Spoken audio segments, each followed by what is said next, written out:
કે અમારી મિત્રતા છે, પરંતુ આ ઇલેક્શન અમે જામનગરથી મોટા સમાચાર મળી રહ્યા છે કે જે સભા થઈ હતી ત્યારબાદનો જે માહોલ બન્યો હતો, પૂનમ માડમ જીત તરફ જઈ રહ્યા છે। વધુ એક કમળ ગુજરાતથી ભારતમાં દિલ્હી મોકલવામાં આવશે। પૂનમ માડમની જીતના સમાચાર 1,28,543 મતથી પણ વધુ આગળ ચાલી રહ્યા છે।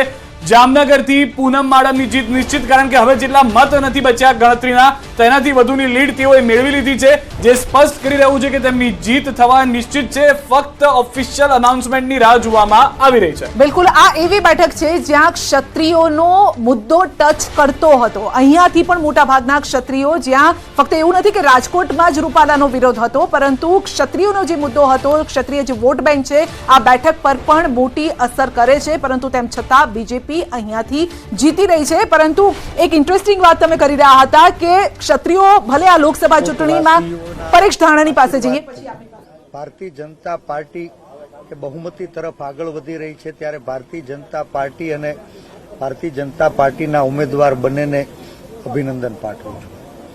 આપ સૌ એના સાક્ષી છો, આ રાજકોટનું રણ મેદાન એ સાંસદ બનવાની હરીફાઈ નથી। રાજકોટની લડાઈ કોઈ વ્યક્તિથી વ્યક્તિ વિરુદ્ધની લડાઈ નથી, કોઈ પાર્ટીથી પાર્ટી વિરુદ્ધની લડાઈ નથી। રાજકોટનું રણ મેદાન એ સંવિધાનને બચાવવાની, સંવિધાનિક અધિકારોને આગળ ધપાવવાની અને સત્તામાં બેઠેલા લોકોના અહંકારને ઓગાળવા માટેની લડાઈ હતી।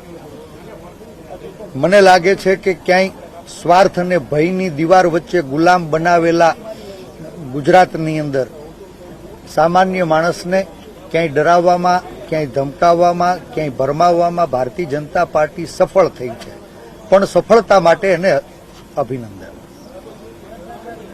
હું હંમેશા કહેતો આવ્યો છું કે આ 2024ની ચૂંટણીઓ એ 2004નું પુનરાવર્તન કરવા તરફ કદાચ આગળ વધી રહી છે, અને જે સમગ્ર દેશમાં રુઝાન સામે આવી રહ્યા છે એ મુજબ હજુ પણ હું આશાવાદી છું કે આ દેશના લોકો એ સત્તા પરિવર્તન કરવા માટે આદેશ આપ્યો છે, અને દેશમાં ક્યાંય મંદીને હરાવવા, મોંઘવારીને હરાવવા, બેરોજગારીને હરાવવા, અત્યાચાર અને ભ્રષ્ટાચારને હરાવવા માટે થઈને દેશના લોકો એ સત્તા પરિવર્તન માટે આશીર્વાદ આપશે।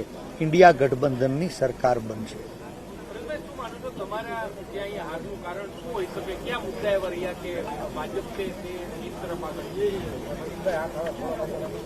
મેં ફરીથી એ વાતને દોહરાવું છું કે આ લડાઈ માત્ર વ્યક્તિથી વ્યક્તિ વિરુદ્ધ નહીં, વિચારધારાથી વિચારધારા વિરુદ્ધ નહીં, વ્યવસ્થાને બદલવા માટેની લડાઈ હતી। લોકોએ પ્રયાસ કર્યો। મને આનંદ થાય છે કે રાજકોટ વાસીઓના હૃદયને જીતવામાં હું સફળ થયો। ચૂંટણીઓ લડવી મહત્વની છે, હાર જીત તો જનતાની અદાલત નક્કી કરતી હોય છે ને જનતાએ જે આદેશ આપ્યો છે જનાદેશને સહર્ષ સ્વીકારું છું। પણ રાજકોટ વાસીઓએ ખૂબ ઓછા સમયમાં ભારતીય જનતા પાર્ટીની શ્રેષ્ઠ પીચ, કોંગ્રેસ માટે સૌથી કઠિન કોન્સ્ટિટ્યુન્સીની અંદર આ જંગને છેડ્યો હતો, અને એમ છતાં રાજકોટ વાસીઓએ ઓછા સમયમાં ખૂબ બધો પ્રેમ આપ્યો। સંસદ બનવાનું સપનું નહોતું, પણ હાથી બની અને આવતા 5 વર્ષ રાજકોટના લોકો એની વેદનાને વાચા આપવા માટે કોંગ્રેસ પક્ષનો આ કાર્યકર્તા રાજકોટમાં રહેવાનો છે, રાજકોટ વાસીઓની વચ્ચે રહેવાનો છે, અને જ્યારે જ્યારે પ્રજાની પીડા હશે, પ્રજાની વેદના હશે, તેને વાચા આપવા માટેનો નિષ્ઠાપૂર્વક પ્રયાસ કરવાનો। ગામડાઓના મુદ્દા ખૂબ ઉઠાવ્યા, આમ છતાં ગામડાના લોકો ખેડૂતો કેમ સાથે? હું હંમેશા કહેતો આવ્યો છું કે ગાંધી અને સરદારનું ગુજરાત આજ સ્વાર્થ અને ભયની દીવાર વચ્ચે ગુલામ બનાવવામાં ભારતીય જનતા પાર્ટી કદાચ સફળ થઈ છે। ક્યાંય સરકારી તંત્રનો દુરુપયોગ કરી, ક્યાંય ડરાવી, ક્યાંય ધમકાવી, ક્યાંય લલચાવી, ક્યાંય ફોસલાવી, ક્યાંય ભરમાવી। તો એક બાદ એક કમળ ખીલી રહ્યા છે, પરંતુ રાજકોટમાં કોંગ્રેસ હારી છે અને પરેશ ધાનાણી તે અંગે જ બોલી રહ્યા હતા। ભલે હાર્યા છે, પરંતુ અહીંયાથી અમે મેદાન છોડવાના નથી। આ સાથે જ વાત કરીએ તો પેટા ચૂંટણીના જે પરિણામ આવી રહ્યા છે, વાઘોડિયા વિધાનસભા પેટા ચૂંટણીનું પરિણામ કે ત્યાં બીજેપી જીતી ચૂકી છે। પંચમહાલ ભાજપના રાજપાલસિંહ પણ તેઓ પણ લીડ આપ જોઈ શકો છો કે 3.86 લાખ મતથી જીત તેઓ મેળવી રહ્યા છે। અને પંકજ આપણી સાથે જોડાઈ ગયો છે અને પંકજ પાસે જઈએ અને ત્યાંથી શું આંકડા આવી રહ્યા છે ઇન્ડિયા લેવલના। જી પંકજ। જી સંધ્યા, જોઈએ તો દેશની અંદર 543 લોકસભા બેઠક છે અને એનો ગ્રાફિકના માધ્યમથી આપણે સમજાવીશ કે અત્યાર સુધીનો જે સિનારીઓ સામે આવ્યો છે, એનડીએ 297 સીટો પર આગળ છે, જ્યારે ઇન્ડિયા ગઠબંધન 228 સીટો પર આગળ ચાલી રહ્યું છે, જ્યારે અધર પાર્ટી છે તે 21 સીટો પર આગળ ચાલી રહી છે। હવે આ જે કેસરી કલર તમે જે જોઈ રહ્યા છો, આ છે ભારતીય જનતા પાર્ટી અને એનડીએના સાથી દળો કે જ્યાંના તેમના ઉમેદવાર આગળ ચાલી રહ્યા છે, જ્યારે આ બ્લુ કલર તમે જે જોઈ રહ્યા છો એ ઇન્ડિયા ગઠબંધન અને તેમના ઉમેદવાર આગળ ચાલી રહ્યા છે।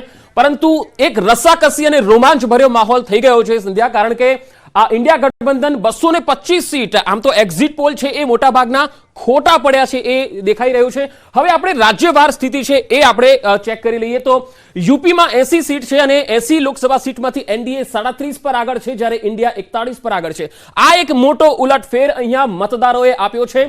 યુપીમાં 41 સીટ ઇન્ડિયા ગઠબંધન ના જે ઉમેદવાર છે તેમાં આગળ ચાલી રહ્યા છે, જ્યારે 2 અધર પાર્ટીના ઉમેદવાર છે જે આગળ ચાલી રહ્યા છે। અને બસપા જે માયાવતીની પાર્ટી છે તેના સુપડા સાફ થઈ ગયા છે યુપીમાં, પરંતુ એનડીએ કે જેને સૌથી વધારે આશા આ રાજ્યમાંથી બેઠકો મળવાની હતી તે અહીંયા આગળ આશા ઠગારી નીવડી છે। માત્ર 37 બેઠકો પર તેના ઉમેદવાર આગળ છે। હવે બીજી એક ઉલટફેરવાળી બેઠક જો કહીએ તો એ છે વેસ્ટ બંગાળ। પશ્ચિમ બંગાળમાં 42 લોકસભા સીટમાંથી ટીએમસી 31 બેઠક પર અત્યારે આગળ છે, બીજેપી માત્ર 10 પર આગળ છે, જ્યારે કે બીજેપીનો દાવો 25 થી વધારે બેઠકો જીતવાનો હતો। કોંગ્રેસ માત્ર 1 સીટ પર આગળ ચાલી રહી છે। એટલે અહીંયા ટીએમસી નું ગઠબંધન ભલે ઇન્ડિયા ગઠબંધન સાથે નથી, પરંતુ શક્ય છે કે જ્યારે ગઠબંધનવાળી સરકાર રચાય ત્યારે ટીએમસી કયા ગઠબંધનમાં પોતાનો ઝુકાવ રાખે છે એ જોવાનું રસપ્રદ બની શકે છે, કારણ કે ઇન્ડિયા ગઠબંધનની જે ઓવરઓલ જે બેઠકો છે જે 272 ના મેજિક આંકને સ્પર્શવામાં જો એની નજીક આવે તો ટીએમસીનો એમને સપોર્ટ સરકાર બનાવવામાં મળી શકે છે એવી શક્યતા છે। જો કે હાલ એક મહત્વપૂર્ણ ખબર આવી રહી છે, તેના ઉપર નજર કરીએ। ઉત્તર ગુજરાતથી આવી રહી છે આ ખબર। ઉત્તર ગુજરાતની 2 લોકસભા બેઠક પર જબરજસ્ત રસાકસી છે। આ શરૂઆતથી જ આપણે કહી રહ્યા છીએ કે બનાસકાંઠા અને પાટણ લોકસભા બેઠક પર જબરજસ્ત રસાકસી। બનાસકાંઠા જ્ઞાનીબેનના કારણે અહીંયા જબરજસ્ત ચર્ચામાં રહી અને બીજી બેઠક જે છે એ પાટણ ચંદનજી લગાતાર શરૂઆતી રુઝાન આવ્યા ત્યાંથી જ ચંદનજી ઠાકોર આગળ જોવા મળ્યા। જો કે વચ્ચે એવું પણ થયું હતું કે ચંદનજી ઠાકોર પાછળ જતા રહ્યા હોય, પરંતુ ફરી એક વખત ચંદનજી ઠાકોર આગળ ચાલી રહ્યા છે। બનાસકાંઠા અને પાટણ આ બેઠક પર છેલ્લા રાઉન્ડનું મત જોવાનું રહેશે।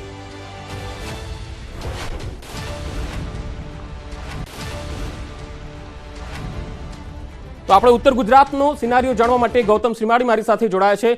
ગૌતમ, આપણી પાસે આવીશ। સૌથી પહેલા તો પાટણ અને બનાસકાંઠા 2 સીટ જોઈ રહ્યા છે, લાગી રહ્યું છે ખરું કે છેલ્લા રાઉન્ડનું મત ગણતરી થાય એમાં ક્યાંક ઉલટફેર થઈ જાય?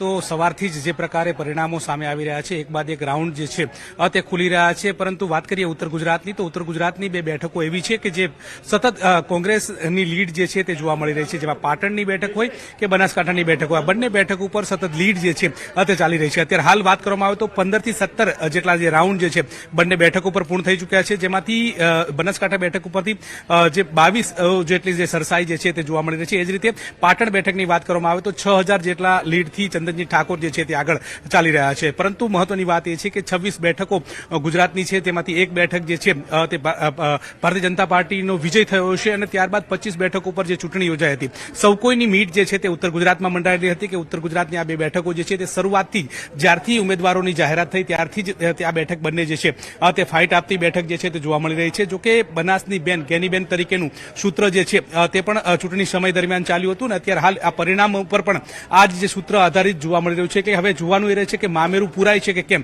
આ પ્રકારની પણ વાત જે છે તે જોવા મળી હતી। પરંતુ શરૂઆતના જે પરિણામો આવી રહ્યા છે, એક બાદ એક બેઠક જે રાઉન્ડ ખુલી રહ્યા છે, રાઉન્ડની અંદર જે જ્ઞાનીબેન જે છે તે પણ સરસાઈ સાથે આગળ વધી રહ્યા છે। હવે જોવાનું એ છે કે પૂર્ણતાના આરે આ લીડ જળવાય છે કે કેમ।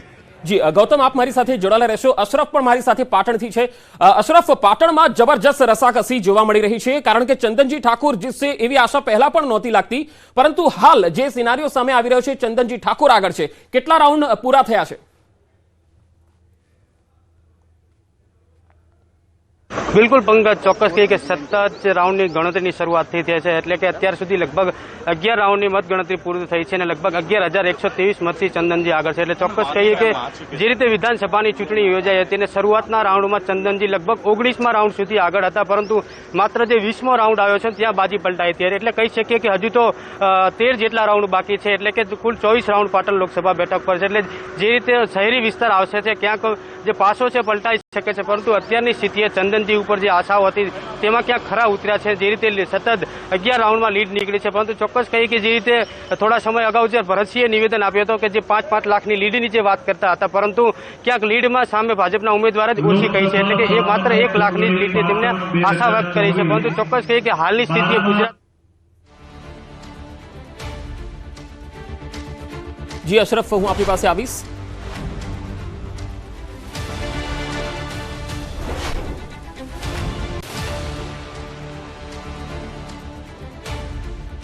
હવે સીધા જઈશું નવસારી, જ્યાં ભાવિન મારી સાથે જોડાય છે. ભાવિન, નવસારીમાં કેટલા રાઉન્ડ પૂરા થયા છે અને કોણ કેટલા મતથી આગળ દેખાઈ રહ્યું છે?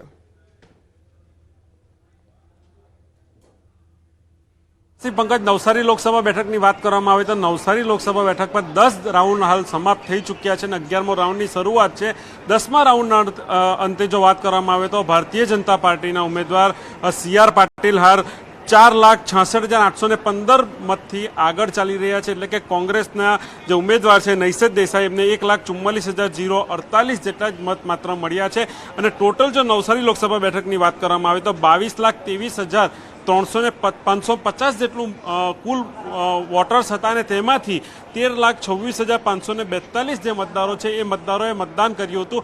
એટલે કે 59% જેટલું મતદાન નવસારી લોકસભા બેઠક પર થયું હતું પંકજ. અને 10મા રાઉન્ડના અંતે જે CR પાટીલ છે એ 4.5 લાખથી વધુ લીડથી આગળ નીકળી ચૂક્યા છે. એટલે કોંગ્રેસ માટે હવે આ કપરા ચઢાણ સવારથી જ જે કોંગ્રેસના ઉમેદવાર જે હતા નૈસદ દેસાઈ, એમણે પોતાની હાર સ્વીકારી લીધી હતી. જે રીતના CR પાટીલની લીડ એ પહેલા પ્રથમ અને બીજા રાઉન્ડના અંતે જે આગળ નીકળી ગયા હતા, 1.5 લાખ જેટલી લીડ CR પાટીલ આગળ નીકળી ગયા હતા, ત્યારથી જ કોંગ્રેસના ઉમેદવારે પોતે હાર સ્વીકારી લીધી હતી. હવે જે રીતના CR પાટીલ ભારતીય જનતા પાર્ટીના જે ઉમેદવાર છે એમણે 4.5 લાખથી વધુ લીડથી આગળ નીકળી ચૂક્યા છે.